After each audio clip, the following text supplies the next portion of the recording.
Mīlestība vai nauda? Kā saprast, ko izvēlēties?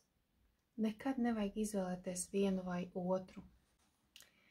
Problēma ir tajā, ka sieviešu cipari vienmēr izvēlās mīlestību, bet pamet novārtā realizāciju. Bet vīriešu cipari vienmēr izvēlas realizāciju, bet pamet novārtā mīlestību.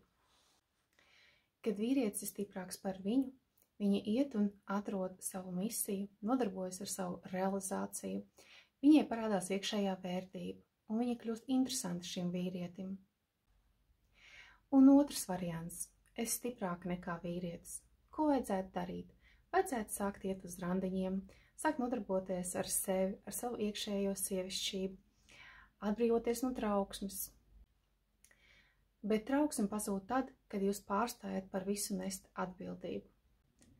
Deliģējiet, atslābināties, sākat atsakot savu iekšējo pašsajūtu, pieturieties pie grafika un ierakstat tajā sevi. Pirmajā vietā lieku sevi, kas nozīmē es no rīta pieceļos un pirmās 2-3 stundas veltu laiku sev, savam ķermenim un savai pašsajūtai. Tikai pēc tam, kad esi veltījusi laiku sev, tu nodarbojies ar darbu un vakarā ar attiecībām.